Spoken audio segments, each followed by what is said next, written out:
Hello everyone. In this video, I am going to talk to you about hyperemesis gravidarum. Myself, Gitiani Thomas, working as a tutor in Triple M College of Nursing. The objectives of this video. At the end of this session, you will be able to define hyperemesis gravidarum, enlist the incidence, discuss about the risk factors, describe the clinical manifestation, enlist the investigation, mention the management, and enlist the complication. These are the objectives of this video. Introduction. Pregnancy. It is a unique, exciting, and often joyous time in woman's life. Hormones in pregnancy plays a major role in disturbing the harmony. When the joy of creating life turns into a struggle for survival and hope. The definition of hyperemesis gravidarum. Hyperemesis gravidarum, it is a type of vomiting of pregnancy which has got deleterious effect on the health of mother and incapacitates her day-to-day activities.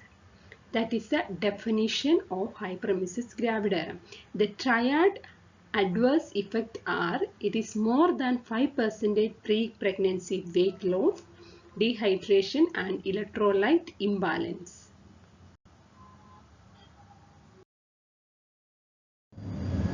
This is the incidence of hyperemesis gravidarum.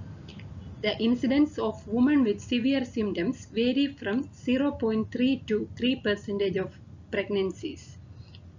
In a study published in 2016, which included 800 patients, 57% reported nausea and 27% reported both nausea and vomiting by 8 weeks of gestation. But 60% of mothers, they don't have any symptoms of nausea or vomiting or any other symptoms. What all are the risk factors of hyperemesis gravidarum? Multiple gestation, hydatidiform mole, heartburn and acid reflux, Nadle gravida mothers, motion sickness, family history of hyperemesis gravidarum, smoking and alcohol are protective factors. These are some of the risk factors of hyperemesis gravidarum. Clinical manifestations of hyperemesis gravidarum. Nausea and vomiting, it occurs throughout the day. Because of this, the normal day-to-day activities are curtailed. Weight loss, more than 5% of pre-pregnant weight or more than 3 kg weight loss during the pregnancy.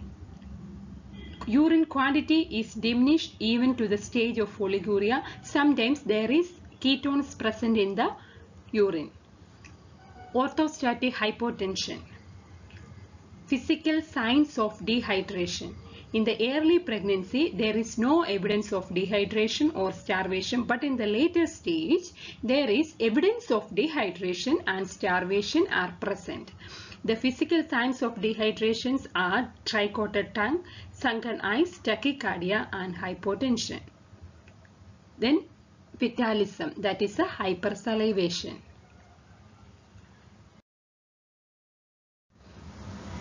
The investigations are urine analysis. In the urine analysis, we have to see the quantity. It is small, dark color, high specific gravity with acid reaction, presence of acetone, diminished or even absence of chloride. Second one is LFT. LFT are abnormal in many patients with rise in the level of serum transaminases and bilirubin. Third one is TSH. Women may suffer from transient phase of thyroid dysfunction. Ophthalmoscopic examination is required if the patient is seriously ill. Retinal hemorrhage and detachment of the retina are most unfavorable signs. ECG when there is abnormal serum potassium level. These are the investigation we have to do for hyperemesis gravidarum mothers. Level of vomiting. These are the three types of levels. First one is mild. In that, loss of weight and dehydration are the signs and symptoms. Second one is moderate. There we can see dehydration and circulatory changes. Third one is severe. There we can see the biochemical changes with the complications.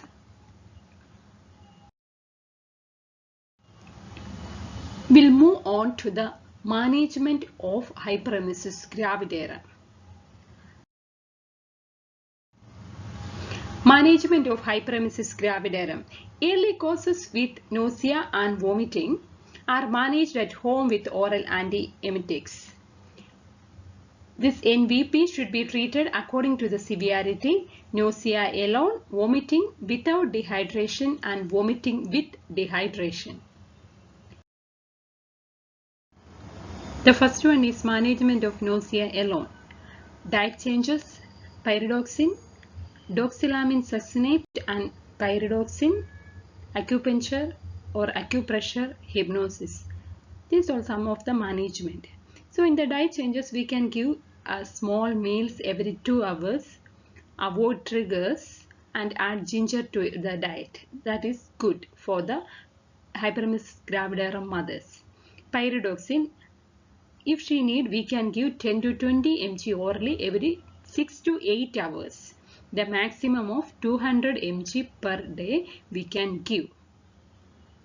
Then doxylamine succinate and pyridoxine, that is each tablet contain doxylamine 10 mg and pyridoxine 10 mg, 2 to 4 tablets per day. Then acupuncture or acupressure, that is P6 acupressure wristband we can give to the mothers. Then hypnosis, that is good for the mothers. The second one is vomiting without dehydration. Here we are giving the medications: antihistamine, that is H1 antagonist, that is diphenhydramine, meclizine, dimenhydrinate. Then second one is dopamine antagonist, metoclopramide, promethazine, prochlorperazine. Then serotonin antagonist, that is ondansetron, granisetron, dolasetron. Then acid reducing agent, that is antacids, H2 blockers, proton pump inhibitors we are giving.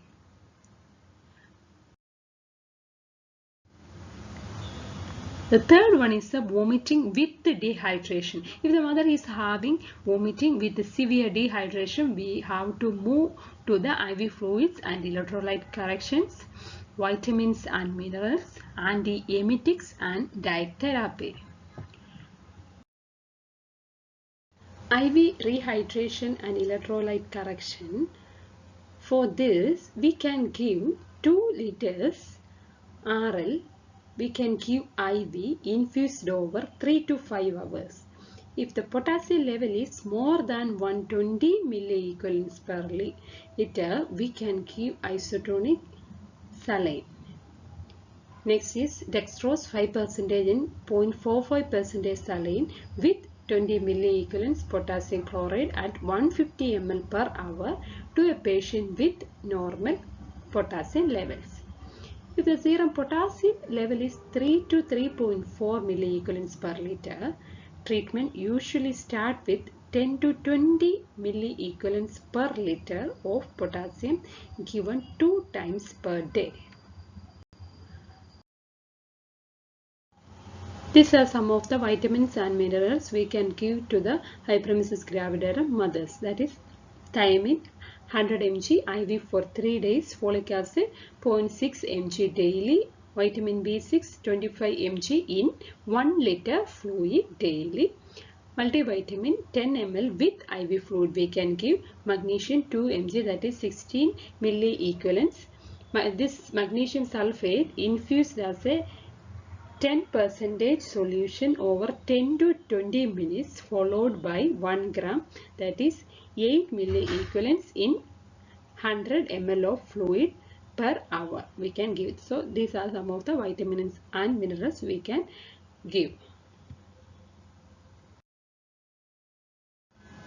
Because of the hyperemesis gravidarum, the mother and fetus are getting some of the complications.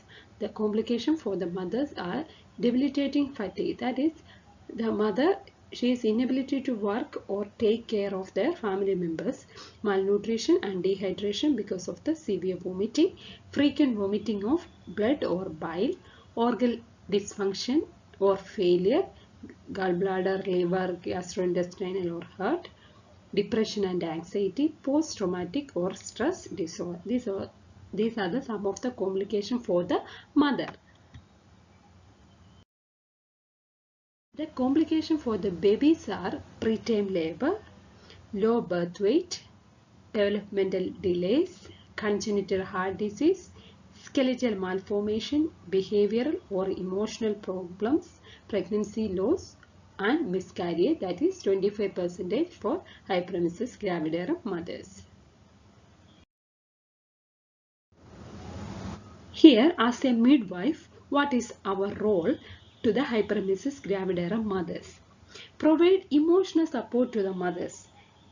List without judgment. Provide practical support. Help with household chores and childcare, transportation to medical appointments. Provide financial support. The more severe hyperemesis gravidarum is higher the medical care cost involved.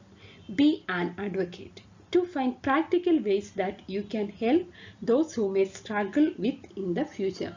So these are some of the roles as a midwife.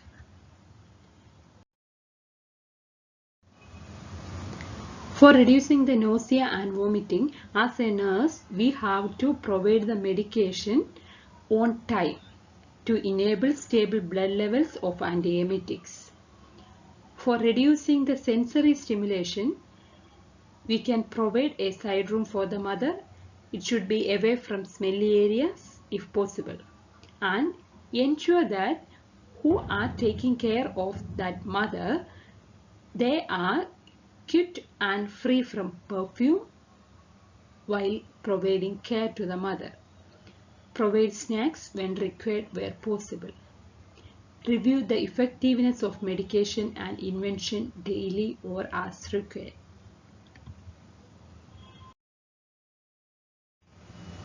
For reducing the presence of ketones in the urine, we can provide IV fluids as per the prescription.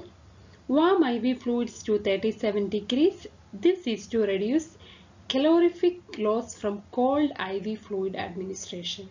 Encourage oral fluids when they can be tolerated. Monitor ketones as per hospital policy or 3 times per day. To prevent further weight loss, we have to encourage mother to take oral food if possible. We can give information on fortifying food and fluid. Ensure that the medication regime is controlling vomiting and nutrient loss. We have to adjust the timing to maximize ability to eat at meal times. Provide snacks as and when feels able to eat.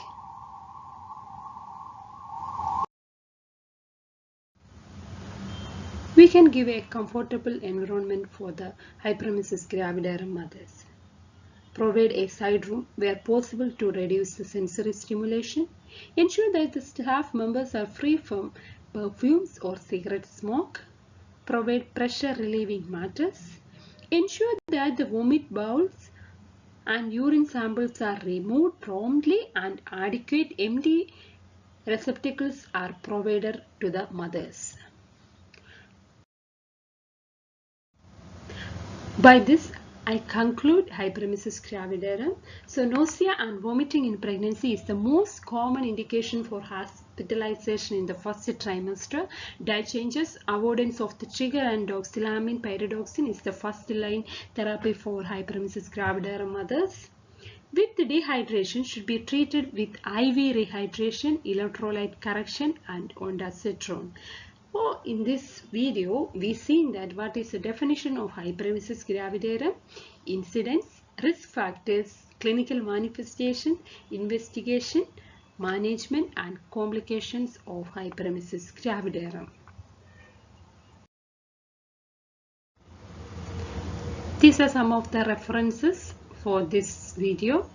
DC Datta, Loudermilk, Susan Scott Ritchie, and SlideShareNet and YourArticleLibrary.com. Thank you for watching this video. We'll see you soon with another video.